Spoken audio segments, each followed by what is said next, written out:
And it's so crazy too, because at this time I wasn't really looking for nobody. I wasn't trying to date. I was minding my business. But soon as we exchanged numbers, he had hit me up a little later, and then and it had to be around, it was around Valentine's Day, because he was all like, happy Valentine's Day. He was all like, that's so crazy, I don't even have a Valentine. I'm all like, oh, okay, happy Valentine's Day to you too.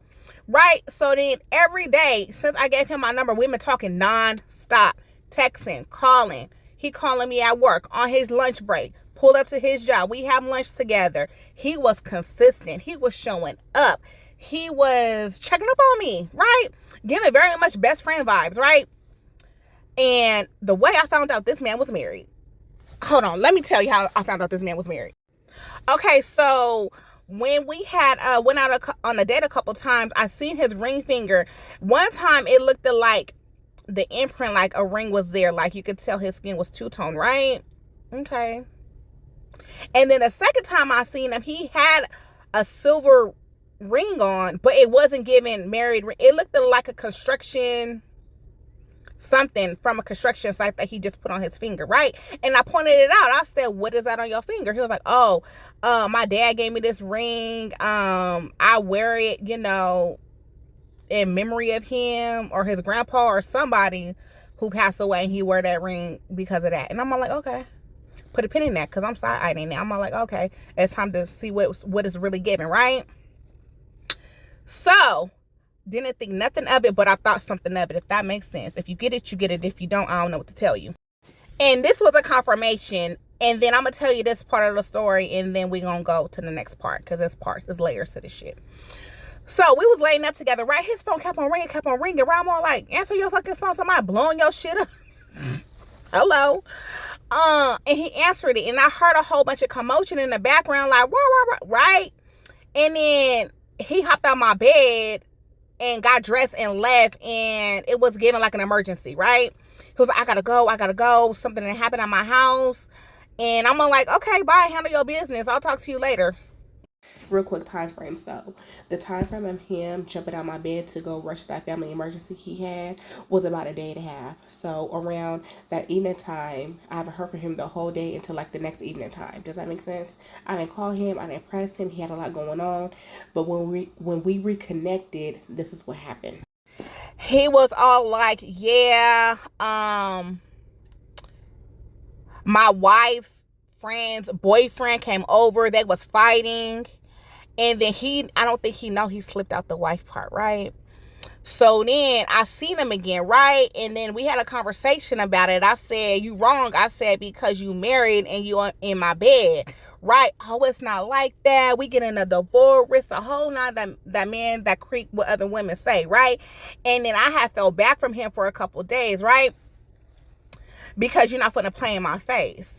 You're not finna play in my face, right?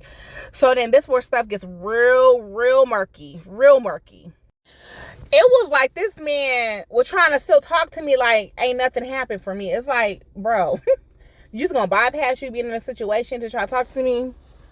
Regardless, like, be for real right now. And he was dead ass for real. He didn't give a fuck about none of that. Nothing.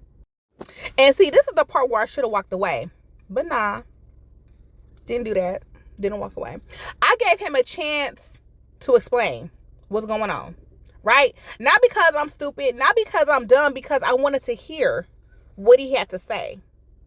And the first thing that came out this man's mouth was, it was complicated. Rightfully so. I get it. It's complicated. Side note, ladies, when a man say it's complicated, child, girl, it's very, very clear. Crystal clear. And the gag is, when he's telling me all of this, I was extremely calm. So calm and peaceful. No crash out vibes. None of that. So damn calm. Okay, so then we still dealing with each other, but I noticed that his energy changed a lot of it, right? Stop calling as much, stop coming by as much. That was a big one. He stopped pulling up as much. Something always going on. He always going somewhere. And I know wasn't the only one he was dealing with. Ain't no motherfucking way, right? So I digress. So when I started to see that change, I was all like, oh, okay. All right. I see how he moving. Yeah. And from my personal perspective, and I'm going to come back and finish this, I think after all is said and done, when the spark is gone, the puppy love is gone, that delusional is gone that was in the beginning, the energy start to shift, right? Because me, so right, had built to ass. Like, I'm holding him accountable. I'm telling him what it is, what it ain't.